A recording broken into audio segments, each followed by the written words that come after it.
Voilà, bonjour à tous. Dernier vidéo flash du mois de juin 2021. Les vacances d'été sont là. Elles vont être réparties probablement comme chaque année. C'est moins la tradition d'un mois d'août complètement vidé des énergies. Donc, il est important d'observer un petit peu la situation du monde du travail dans la période actuelle où beaucoup de choses sont en train d'évoluer, comme par exemple dès aujourd'hui la fin des jauges et la possibilité de retrouver une vie plus normale avec toujours en France, en Belgique, dans l'Europe de l'Ouest, des chiffres qui sont plutôt positifs par rapport à la propagation du virus. Alors, notre première observation, c'est d'abord et avant tout quelque chose que, à mon niveau, je n'ai jamais vécu, je crois, de toute ma vie professionnelle, c'est d'avoir des gens qui ont des idées aussi différentes sur tellement de sujets. Par exemple, la question du retour au boulot, la question du télétravail. On observe en discutant dans les équipes vraiment des opinions extrêmement tranchées, avec des personnes qui n'ont qu'une hâte, c'est d'être le plus possible au bureau, alors que d'autres freinent toujours beaucoup sur le fait de s'y rendre.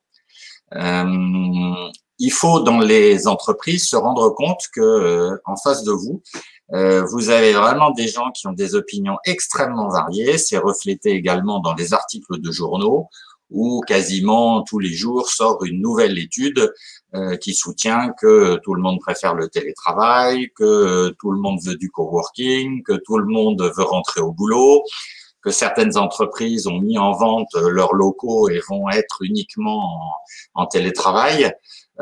Tout ceci crée énormément de confusion.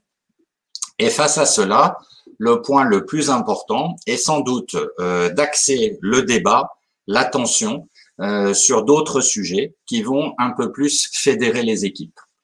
On mettra du temps à mettre tout le monde d'accord sur ces suites de pandémie. Par contre, des projets dans l'entreprise, des développements de nouveaux produits, des rêves pour tous vont permettre d'essayer d'unifier les équipes autour d'objectifs qui sont certainement plus communs que les opinions sur la Covid. Deuxième observation. Là aussi, ça nous vient des ateliers qu'on anime, des partages que nous avons sur la hotline. On a un petit peu tendance aujourd'hui à croire que tout le monde a accepté le principe de la vaccination. Eh bien, c'est pas encore le cas. Il y a pas mal de gens qui résistent, qui probablement s'expriment un petit peu moins aujourd'hui parce que la communauté scientifique est quand même relativement unanime sur, d'une part, l'utilité des vaccins et d'autre part, la faiblesse des risques. Mais on a beaucoup de salariés qui ne veulent pas se faire vacciner pour différentes raisons et qui voient la réouverture, que ce soit dans la sphère publique ou bien sur le lieu de travail, comme étant quelque chose de particulièrement angoissant parce qu'ils ne sont pas protégés. Là aussi, c'est un reflet de cette diversité d'opinions.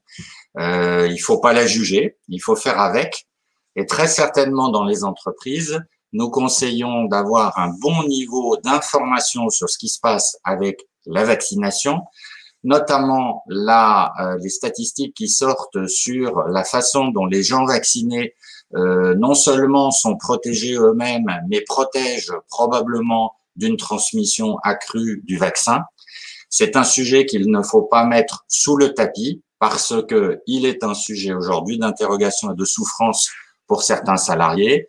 On peut penser que ça va évoluer progressivement. On a quand même aujourd'hui, il me semble, plus d'1 milliard de personnes qui ont été vaccinées. Le nombre de personnes qui en ont subi des conséquences graves est très très faible. Et en tout cas, ce milliard est aujourd'hui dans une situation, même avec les variants les plus embêtants, est dans une situation d'éviter des formes graves de la Covid, ce qui explique un tout petit peu les bons chiffres, notamment d'hospitalisation dans les différents pays. Le troisième point est un point qui vient d'un élément d'actualité, plus exactement de 2 éléments d'actualité. La semaine dernière, on a parlé d'un cas qui a été jugé par la Cour de cassation sur du harcèlement dans un centre d'appel. On a également un traité sur le harcèlement au travail qui a été promulgué et qui va rentrer dans les législations des différents pays. Et j'ai été amené à participer à un JT de France Télévisions la semaine dernière sur ce sujet-là. Et le point que je voudrais faire passer, c'est qu'en fait, on peut voir la question du harcèlement au travail un petit peu comme une opposition entre un conflit ouvert, qui est davantage ce que l'on voit dans des batailles quand il y a une guerre, et pour le harcèlement, un système de guérilla où ça va durer du temps, longtemps, ça va être extrêmement, je dirais, caché, pas évident. Et face à ça, face à la guérilla, il faut organiser une résistance. La résistance, elle va se faire comment?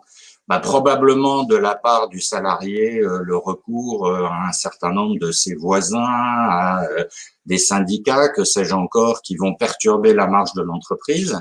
Et du point de vue du salarié également, la résistance, elle est particulièrement recommandée au niveau physique parce que dans une situation de harcèlement, on a un épuisement de la personne qui est harcelée et c'est souvent comme ça que ça se termine mal. Alors, quel conseil donner aux entreprises? On a aujourd'hui une situation complexe avec des avis extrêmement partagés sur ce qui est en train de se dérouler.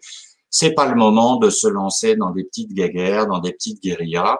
Et donc, s'il y a des conflits, s'il y a des désamours par rapport à des relations dans l'entreprise hiérarchique qui ne fonctionnent plus, il faut les résoudre, il faut les traiter. Et il ne faut pas laisser, en quelque sorte, la gangrène s'installer dans l'entreprise.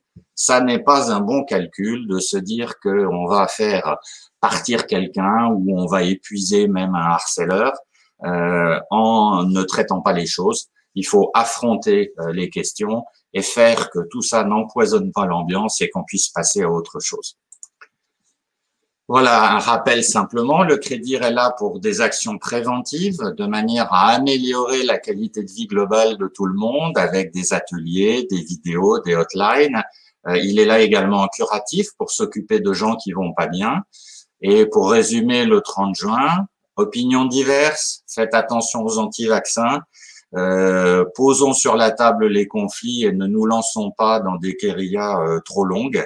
Et puis, ça donnera probablement un été peut-être un tout petit peu apaisé et surtout la construction d'un futur avec plein de perspectives et cette sortie du tunnel qui se matérialise de plus en plus pour nous tous. Voilà, un bon été, mais a priori, rendez-vous soit mercredi prochain, soit le mercredi d'après. On va peut-être être plutôt toutes les 2 semaines pendant cette période d'été. Bonne journée à tous, à bientôt.